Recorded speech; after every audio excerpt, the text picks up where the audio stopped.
Hey guys, alright, today we are back with another Mark Felton Productions video, this time, Top Nazis, Everyday Voices. So, the one I know for sure is that Hitler he was very particular about how he portrayed himself in public. He, would stare at himself in the mirror a lot of days, making sure, he looked good. And he had practiced his speeches a lot to make sure, he was saying things perfectly to, get things moving, right? He was very particular about that, at least in the early days. So, yeah, what we have of their speeches, of Nazi speeches, are not their everyday voices. So let's go ahead and hear their voices. Oh, shit!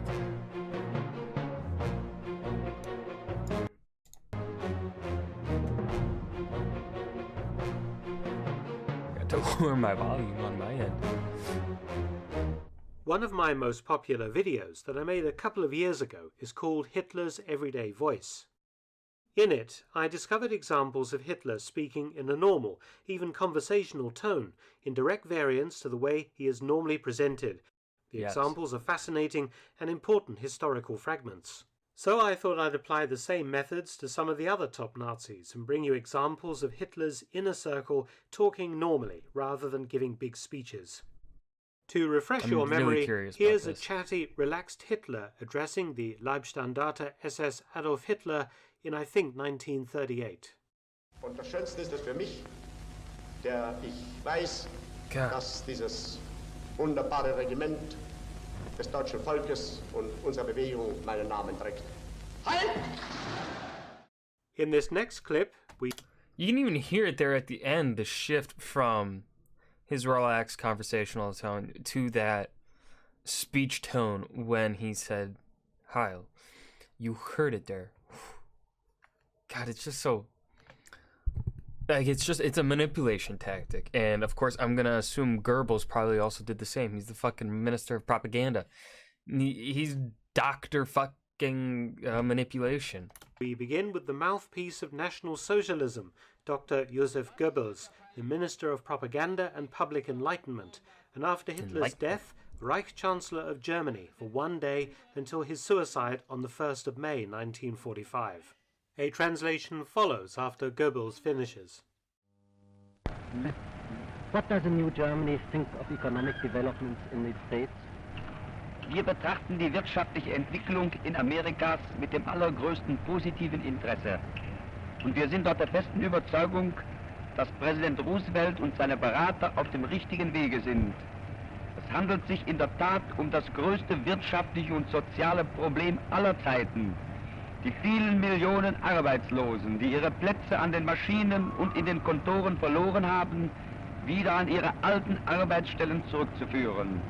Das kann nicht allein I have no clue what he's saying. Der privaten Initiative überlassen werden. Ausschlaggebend ist, dass die öffentliche Hand mit positiven Maßnahmen eingreift. Dr. Goebbels says that people in Germany are keenly interested and follow very closely the economic development in the United States. And they believe that President Roosevelt and his advisors are on the right way. Because here we are in fact concerned with the greatest economic and social problem which the world has ever had to solve, namely to reinstate in the process of production the millions of people who have lost their jobs in factories and shops. And God, he just has that face, in my opinion. I don't know if it's, partially because of, 70 plus years of knowing how awful Goebbels is, but he just has that face of an evil guy. He has that, to me, his face looks like like a stereotypical villain without a mustache. He just looks like a bad guy. His fucking eyes. It's his eyes. And offices. And in order to solve this problem, skinny face, it is not sufficient to leave it to private initiative, but the government must take the lead. Reichsmarschall Hermann Goring was probably the most flamboyant of Hitler's inner circle, head of the Air Force, the Luftwaffe, Prime Minister of Prussia, and Hitler's number 2 after 1941. Goering was apprehended by the Americans at the end of the war and tried at Nuremberg. Here we see some excerpts from his defense. In 1946, Goering committed suicide in his cell the day before he was due to be hanged. The causes for taking people into what you call protective custody. That is right, isn't it? Das habe ich ganz klar beantwortet, aber ich bitte, dass diese Ausführungen, die soeben gehörten, zu der Beantwortung mit. And your counsel will see to that. Unter den damaligen Umständen war sie nach meiner Auffassung die einzig mögliche Can't really Form, hear. und This sie hat auch gezeigt, isn't dass Deutschland as good as the aus previous two seinem clips. Elend der Verarmung und Arbeitslosigkeit in kurzer Zeit zu einer verhältnismäßigen Blüte wieder gekommen war. Now, But you could also argue that because those last two were interviews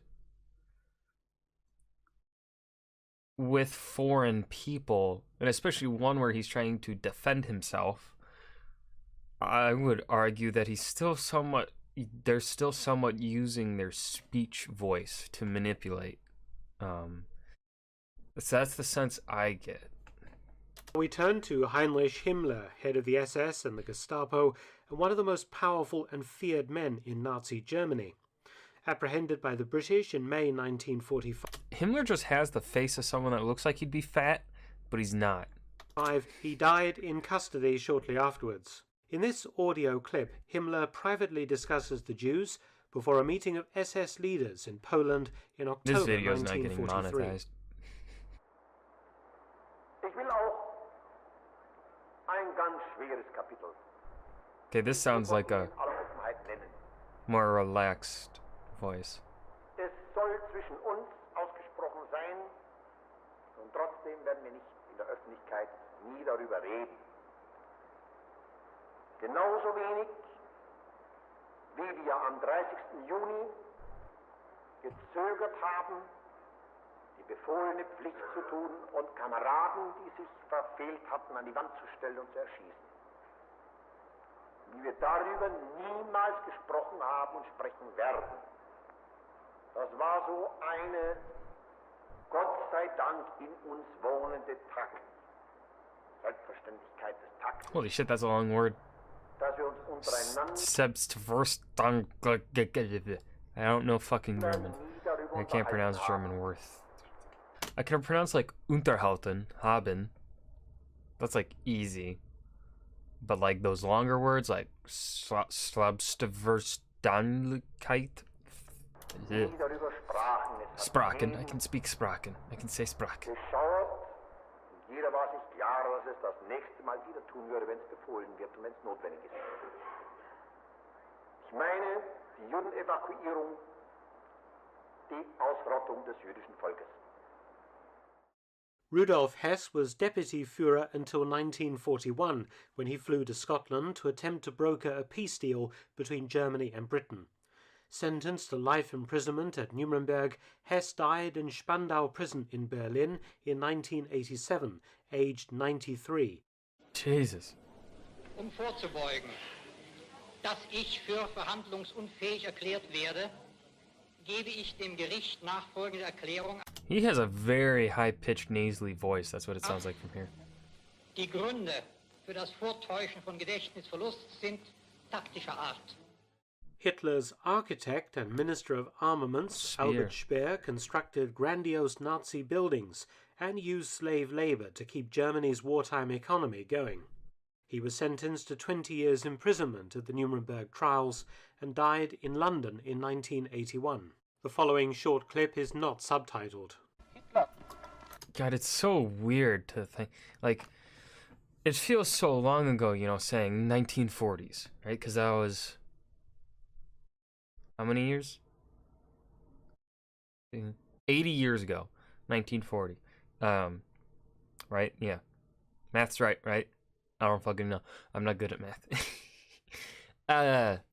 But then these people are fucking dying in the 80s. That's not... Like, that's like only a decade before I became around, that these fuckers were still alive. That's just... Ugh. Ugh. Und der Zusammenbruch seines Systems haben eine ungeheure Leidenszeit über das deutsche Volk gebracht. Die nutzlose Fortsetzung dieses Krieges und die unnötigen Zerstörungen erschweren den Wiederaufbau. Joachim von Ribbentrop, I'm Hitler's curious foreign about this minister, one. was captured by the British at the end of the war after some months in hiding in Hamburg, tried at Nuremberg, and hanged in 1946. Fluent in English, he was German ambassador to Great Britain during the 1930s. Es ist möglich geworden, durch die großzügige, weit vorausschauende Einstellung. Oh yeah, I would also argue here this is not an everyday voice here. This seems like a speech. Des deutschen Reichskanzlers. Es ist der erste praktische Schritt seit Jahren auf dem Wege zu einer Rüstungsbegrenzung und zu einer allgemeinen Befriedung in Europa. Baldur von Schirach, the first Hitler Youth leader, was half American and was a descendant of What? two signers of the Declaration of Independence. What? From 1940 to 45, he was Gauleiter of Vienna. Sentenced to 20 years at Nuremberg, he died in 1974. Alle Jugend dem Führer. Das ist die Parole der HJ. Und wie in den vergangenen Jahren rufen wir auch heute den Jahrgang der Zehnjährigen. He looks like Let's he'd end be half not be a American. Nazi, but a fascist, Benito Mussolini, who was Hitler's ally in the war. Here he speaks English in a clip from the early 1930s.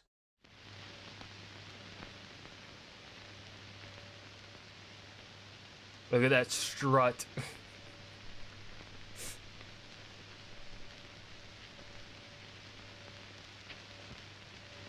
I am very glad to be able to express my friendly feelings towards the American nation.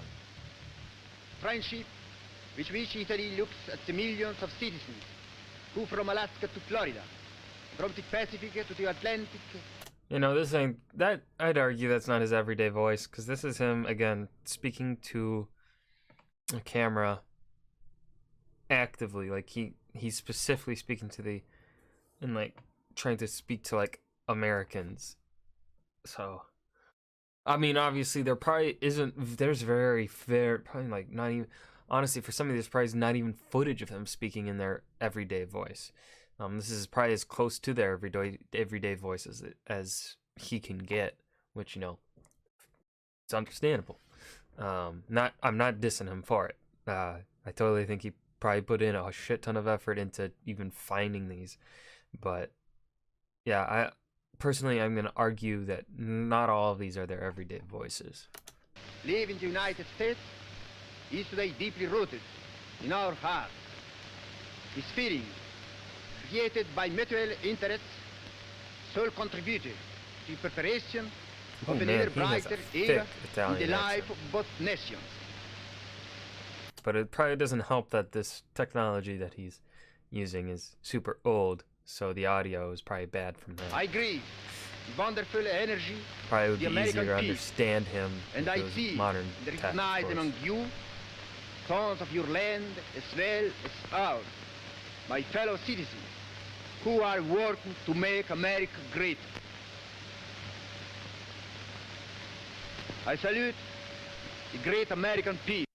I salute the Italians of America, who unite in a single love our two nations. Thanks for watching. Please subscribe and share. Don't forget also to visit my new audiobook channel, War Stories with Mark Felton. You can also help support both of my... Okay, that was Top Nazi's everyday voice plus Mussolini. This was well done. Mark Felton does a good fucking job. Yeah, I have no, like I said throughout the video, I personally would argue and say that maybe some of these aren't really their everyday voice. Goebbels sounded a bit more relaxed. but I would still say that since he's being interviewed, especially by an American, I would say that he's perhaps still, you know, putting on that air, putting on that tone of a bit of a, you know, public figure, that he would be still, you know, he's not fully relaxed. Hitler's everyday the voice clip we got of Hitler, though, I would say that was definitely a relaxed Hitler, because I have heard Hitler's speeches. I've had to listen to them. And yeah, that was his everyday voice. It's drastically, I think Hitler's the easiest to point to and be like, his everyday person and then his speech person, they are two fucking like different people. But yeah, that was Mark Felton Productions. I hope you guys enjoyed. Remember to hit that like button and subscribe for more, and I will see you guys in the next video. Peace.